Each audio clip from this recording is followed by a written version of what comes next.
शरद पवार आणि पार्थ पवार यांच्यामध्ये 3 तास बैठक झाली, त्यामुळे पुन्हा उलटसुलट चर्चा सुरू झाल्या आहेत.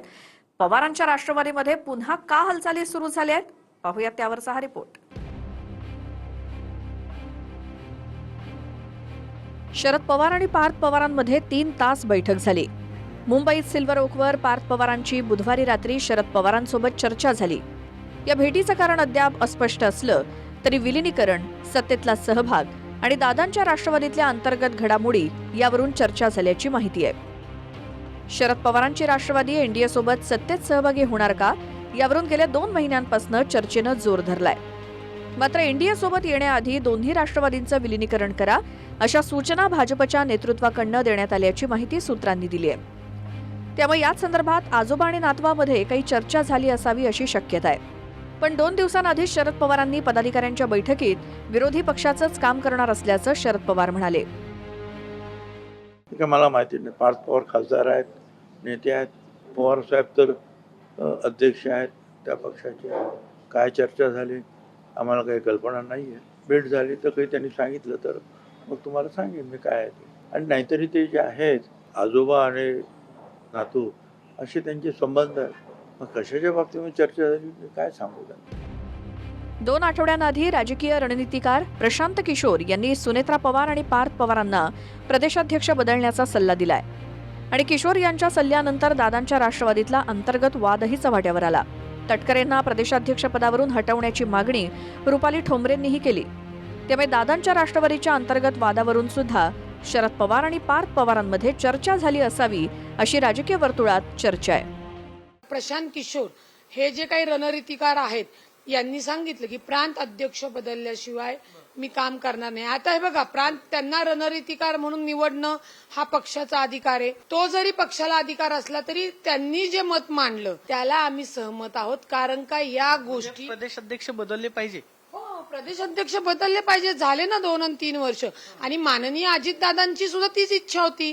जशा पद्धतीने आता सगळी संघटना प्रदेशाध्यक्ष रिशफलिंग मध्ये होत आहे, प्रदेशाध्यक्ष सुद्धा बदलले गेले पाहिजेत. हेच माननीय अजितदादांनी आम्हाला तेव्हा सांगितलं होतं. मी बदलणार आहे हे माननीय अजितदादांनी आम्हाला सांगितलं होतं. गेल्या काही दिवसात शरद पवार असोत की त्यांचे खासदार यांच्या पंतप्रधान नरेंद्र मोदींसोबत भेटीगाठी झाल्यात. त्यातच पंतप्रधान मोदींनी शरद पवारांचं बारामतीत येण्याचं निमंत्रणही स्वीकारलंय. 16 ऑक्टोबरला मोदींच्या हस्ते बारामतीच्या विद्या प्रतिष्ठानमधील प्रेरणास्थळ वास्तूचं उद्घाटन होणार आहे. आणि पवारांच्या राष्ट्रवादीच्या योगेंद्र पवारांनी सुद्धा पंतप्रधान नरेंद्र मोदी चांगलं काम करत असून त्यांचा अभिमान असल्याचं म्हटलंय. असं काय नाहीये. मी पण पंतप्रधानांना भेटलो रेवतीच्या रिसेप्शनला. त्याच्यामुळे ठीक आहे, आपण भेटू शकतो. आणि ते पंतप्रधान आहेत, ते देशाचे पंतप्रधान आहेत, ते भाजपचे नेते नाहीये, ते आपल्या सगळ्यांचे पंतप्रधान आहेत. आणि त्यांचा अभिमान मलाही वाटतो. ते चांगल्या पद्धतीने काम करत आले. त्यांना भेटणं हे काही चुकीचं मला वाटत नाही. पण शरद पवार विलिनीकरण करतील किंवा सत्तेत सहभागी होतील अशी शक्यता नाही, असं छगन भुजबळ म्हणाले. पवार साहेब कधीही मर्ज होणार नाही. ते इतरांना कदाचित सांगतील, कारण हे आम्ही स्वतः ऐकलेलं आहे. आम्ही जेव्हा तिकडे होतो आणि अशा चर्चा व्हायच्या तेव्हा ते सांगत मी नाही, तुम्हाला जायचं तर तुम्ही जा. आणि मला असं वाटतं आता एवढं म्हणजे त्यांची आयडियॉलॉजी थोडीशी म्हणजे काँग्रेस प्रणित आहे, सगळ्यांना कल्पना आहे ते. आणि आता ह्या वयामध्ये ह्या परिस्थितीमध्ये ते आपली आयडियॉलॉजी बदलतील, नवीन कुठेतरी जातील असं मला वाटत नाही. इतरांना ते कदाचित सांगू शकतात की तुम्ही तुमचा निर्णय घ्या, पण ते पण मला कल्पना नाही. त्यांच्या पक्षाचं त्यांनी ठरवावं.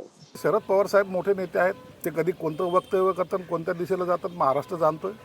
म्हणून जोपर्यंत ते ठाम भूमिका घेत नाहीत तोपर्यंत त्यांच्या बोलण्यावर एवढा विश्वास ठेवावा असं ते व्यक्तिमत्व नाही आहे.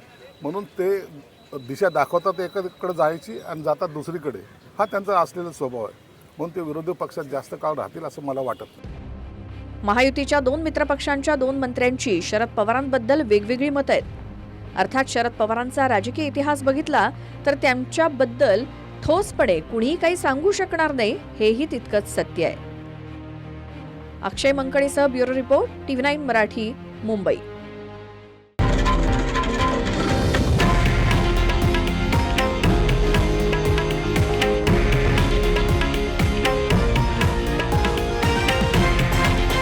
हे आहे देशातील नंबर 1 न्यूज नेटवर्क आणि आपण पाहत आहात TV9 मराठी, एकमेव.